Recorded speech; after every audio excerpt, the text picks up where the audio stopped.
Hello everyone, how is it going? I hope you all are doing well. Let us begin a new chapter. We will start chapter number 11, The Human Eye and the Colorful World. We have studied in chapter number 10 about refraction of light by lenses. We have also learned the nature, position, and relative size of the images formed by lenses. There we learned about concave lens, also convex lens. How these ideas of image formation help us in the study of the human eye. So in this lesson, we will learn the structure and the function of the human eye. Then we'll learn power of accommodation. The next topic will be defects of vision and their correction. Next will be refraction of light through a prism, then dispersion of white light by a glass prism.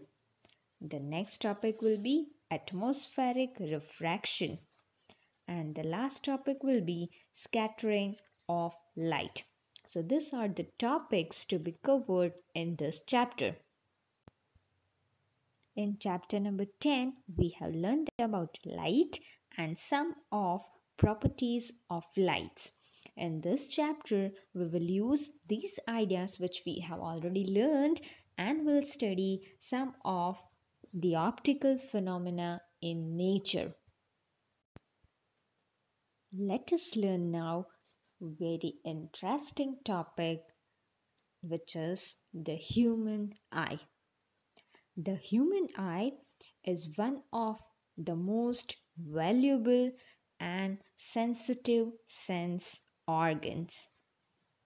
The light enables us to see the wonderful world and the colors around us. What if we close our eyes? Can we identify the objects? On closing the eyes, we can identify objects to some extent. How? By their smell, taste, sound they make, or by touch. It is, however, impossible to identify colors while closing the eyes. Thus, we can feel. And that is why, of all the sense organs, the human eye is the most significant one, as it enables us to see the beautiful, colorful world around us. The human eye is like a camera. So now let us learn the structure of the human eye. First of all, we'll see what are the parts of the human eye. Then we will learn the function of each part. We will see the parts of the eye which starts from outer layer. So we'll start with the outermost part. So first part will be cornea. Then next comes aqueous humor. Next will be pupil. Then iris. Then there is a lens. Then there are ciliary muscles. The next part is vitreous humor. The next is retina. And at last there is a part called optic nerves. So these are the parts of the human eye. Now let us study each of them one by one. The first is cornea. Cornea is the outer membrane, which is thin membrane. We know what is meant by a membrane, right? It is a layer covering So basically, cornea is a thin membrane through which the light enters. So the first part is cornea. It is a thin membrane which acts as protective layer, and through this thin membrane the light enters into the eye. Then we have aqueous humor, which is a fluid which is in white color. That is a fluid which is a jelly like structure. Mostly it is a structure like water. Here you need to note that the eyeball is approximately spherical in shape. When we see the eye from front, that is the front view of the eye, we cannot see that it is a spherical in shape, right? But when we see a side view of the eye, then we can clearly see that the structure of eye is spherical. Why? Because the eyeball is spherical in shape and the diameter of the eyeball is about 2.3 centimeter. Most of the refraction for the light rays entering the eye occurs at the outer surface of the cornea. As we discussed, the light enters through the cornea, which is outer layer. Now let us talk about iris and pupil. We can see that iris is a muscular diaphragm that controls the size of the pupil.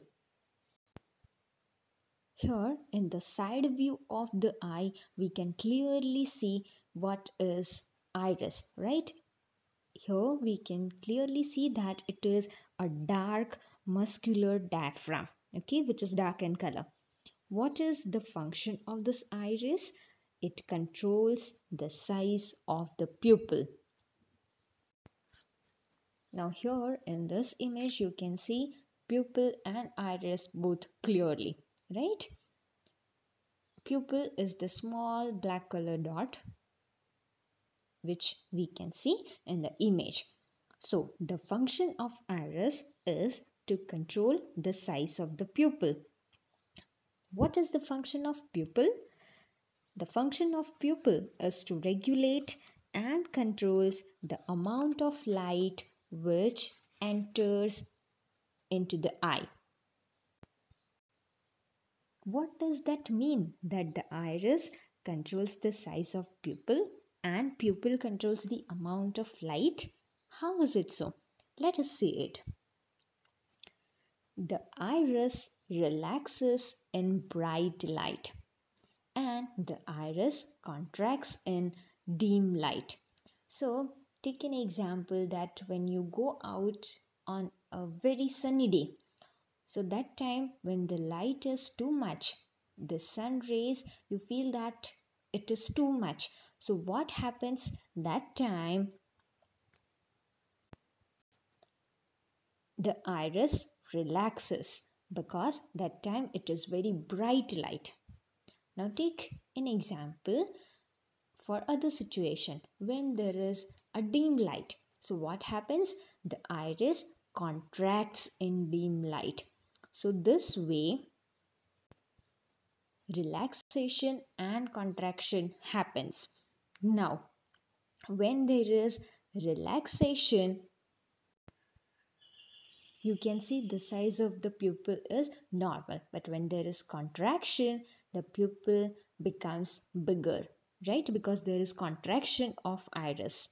Both the diaphragm contracts. So as a result, the pupil becomes bigger, right? Now let us talk about lens, which is called crystalline lens. What is the function of crystalline lens? It provides the finer adjustment of focal length required to focus objects at different distances on the retina, which means this crystalline lens provides finer adjustment of focal length. Now in chapter number 10, we have already learned the image formation by lenses, right? We have also learned about focal length. Now we know if the object distance is varying, then the image distance will also be varying. So here the image is formed on the retina, right? It works as the screen. And we know that on retina, the image is formed real and inverted. So what happens with this crystalline lens? As we know that here, whatever distance the object is, the image must be formed on the retina. That is the function of retina, right? That the image is formed on the retina. So at wherever the object is, the image of the object should form on the retina. So what is the option for this? We have the option that the focal length can be adjusted to form the image on the retina, and to adjust the focal length, who is doing work? Crystalline lens.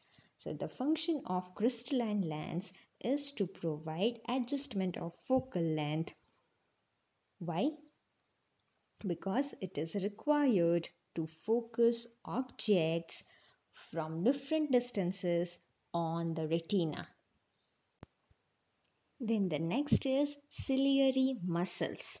What is the function of the ciliary muscles? Ciliary muscles help to modify the curvature of the lens. That means it helps for changing the curvature of the lens. More about it we'll learn in power of accommodation. The next is vitreous humor. What it is? The spherical part which we see behind the lens. That whole part is called vitreous humor, which is filled with jelly-like structure which is called fluid. The next is retina. The retina is a delicate membrane which has enormous number of light sensitive cells. And the retina functions as a screen, which means the image is formed on the retina. The eye lens forms an inverted and real image of the object on the retina. Now you will be thinking that on the retina the image is formed inverted. Then how are we able to see the image erect? That is because when the image is formed on the retina as inverted image, afterwards the rods and cones present in retina will convert that image into electrical signals. So here they are shown, rods and cones. They are the parts of retina. Here other things we'll not discuss. We'll discuss about rods and cones. So they constitute retina. Now they are light sensitive cells. So what do? They generate electrical signals, which means here what happens? This rods and cones convert light energy into electrical signals, right? Now what happens? This electrical signals will be sent to brain, and brain interprets and gives us an erect image. So on the retina, though it was an inverted image, but when the signals are becoming electrical signals and when it is sent to the brain interprets it and gives us erect image. So a retina is a delicate membrane which has enormous number of light sensitive cells, and this light sensitive cells are what? Rods and cones. Then comes optic nerve. So you can see the optic nerve is attached with retina.